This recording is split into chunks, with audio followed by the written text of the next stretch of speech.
आपके जीवन को जीने के दो तरीके हैं। या तो आपका जीवन ऐसा है कि 13वीं समाज को दिखाने के लिए करनी पड़ेगी, लेकिन 14वें दिन आपकी तस्वीर को कबाड़ में रख दिया जाए। एक जीवन ये है, और एक जीवन ऐसा कि आपके न रहने के बावजूद भी कोई रोज अपने पल्लू से आपकी तस्वीर को साफ करे और प्रणाम करे और आपकी तस्वीर उनको आशीर्वाद देती रहे। दोनों जीवन आपके जीवन में आएंगे। आप कैसा कर्म करने वाले हैं, आपके साथ वैसा होगा। किसी का फोन आया, बड़े परेशान है, हम तो सब अच्छा करते हैं तो क्यों हो रहा है। एक सीधी सी बात आपको बता दूं, ना आप कुछ लेकर आए हो, ना आप कुछ लेकर जाओगे। ये जिसने भी आपको सिखाया है, आपको उल्लू बना दिया। महाराज, जब आप पैदा होते हो तब भी साथ में लाते हो, और जब आप मरते हो तब भी ले जाते हो। जब आप पैदा होते हो तो अपना प्रारब्ध लेकर आते हो, पिछले जन्मों का कर्म और उसका प्रारब्ध लेकर आते हो। और जब आप जाते हो तो आपने जो कर्म किया है वो लेकर जाते हो। ना आप खाली हाथ आते हो, ना आप खाली हाथ जाते हो। तो जो आप करके आए हो वो तो आपको भोगना ही पड़ेगा, और जो आप कर रहे हो वो भी आपको भोगना पड़ेगा।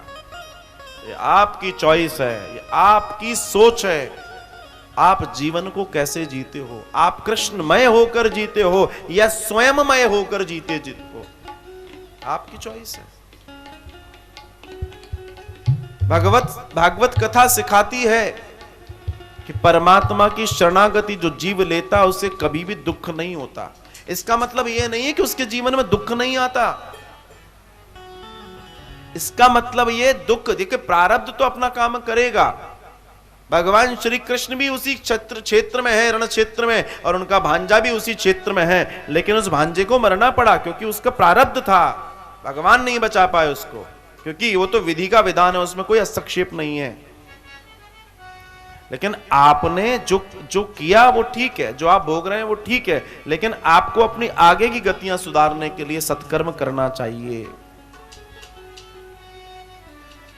आपको दुख तो होगा, लेकिन आपके जीवन में अगर भक्ति आ गई तो दुख का एहसास नहीं होगा। आप उसमें भी प्रसन्न हो जाओगे, आप उसको भी मुस्कुराओगे।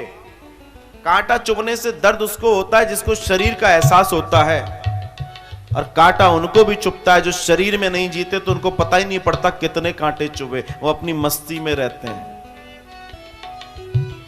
वाह वाह रे मौज फकीर आंदी, कभी तो रहंदे महल भवन विच, कभी गली अहीरा आंदी, कभी ते खांदे चना चवेना, कभी शॉल पश्मीना आंदी। वाह वाह रे मौज फकीर आंदी। तो उस फकीर की तरह जियो, ना कुछ लाए ना कुछ ले जाएंगे, यहां जी लो ईमानदारी से गोविंद का नाम लेते हुए। आपके जीवन का कल्याण होगा, आपके कुल आपके परिवार का कल्याण होगा।